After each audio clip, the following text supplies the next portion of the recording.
மதுரை கப்பலூர் சுங்கச்சாவடியில் சுமார் 10 மணி நேரமாக நடைபெற்ற முற்றுகை போராட்டம் முடிந்து செய்தியாளர்களை சந்தித்த முன்னாள் அமைச்சர் ஆர்பி உதயகுமார் தமிழக முதல்வர் மு.க.ஸ்டாலின் வாக்குறுதி அளித்தபடி உள்ளூர் மக்களுக்கான சுங்க கட்டண சலுகையை பெற்றுத்தர வேண்டும் என வலியுறுத்தினார்.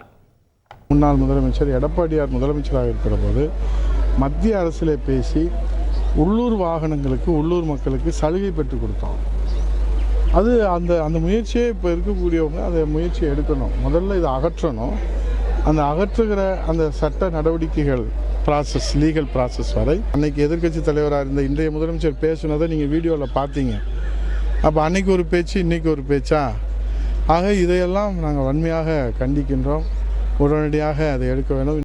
மதுரை திருமங்கலம் கப்பலூர் சுங்கச்சாவடியில் நடைபெற்ற போராட்டம் சுமார் 10 மணி நேரத்திற்கு பிறகு முடிவுக்கு வந்தது. மதுரை திருமங்கலம் அடுத்த கப்பலூர் சுங்கச்சாவடியில் உள்ளூர் வாகனங்களுக்கு 50% சுங்க கட்டணம் வசூலிப்பதை கண்டித்து முற்றுகை போராட்டம் நடைபெற்றது. இதில் அதிமுக முன்னாள் அமைச்சர் ஆர்பி உதயகுமார் தலைமையில் பொதுமக்கள் ஏராளமானோர் பங்கேற்றுள்ளனர்.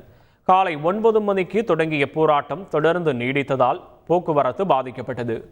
ஆர்ப்பாட்டம் நடைபெற்ற பகுதி தேசிய நெடுஞ்சாலை என்பதால் திருமங்கலத்தை கடந்து செல்லும் வாகனங்களை மாற்றுப்பாதையில் செல்ல காவல்துறையினர் அறிவுறுத்தினர். ஆம்புலன்ஸ் மற்றும் இருசக்கர வாகனங்கள் செல்வதற்கு மட்டுமே அனுமதிக்கப்பட்டது.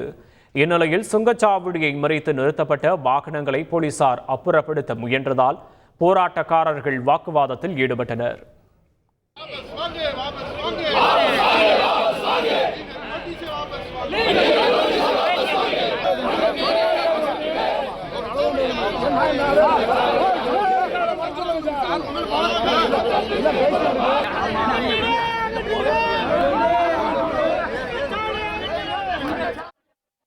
இதனிடையே மீண்டும் காவல்துறையினர் பேச்சுவார்த்தை நடத்தினர். இதில் வரும் திங்கட்கிழமை முத்தரப்பு பேச்சுவார்த்தை நடைபெறும் என்றும் அதுவரை உள்ளூர் வாகனங்களுக்கு இலவசம் என்றும் தெரிவிக்கப்பட்ட நிலையில் போராட்டம் ஒத்திவைக்கப்பட்டது. தொடர்ந்து முன்னாள் அமைச்சர் ஆர்பி உதயகுமார் மற்றும் போராட்டத்தில் ஈடுபட்ட பொதுமக்கள், வாகன ஓட்டிகள் அனைவரும் கலைந்து சென்றனர். 10 மணி நேரத்திற்கு மேலாக பாதிக்கப்பட்ட போக்குவரத்து மீண்டும் சீரானது. செய்திகளை உடனுக்குடன் தெரிந்து கொள்ள உடனே சப்ஸ்கிரைப் பண்ணுங்க.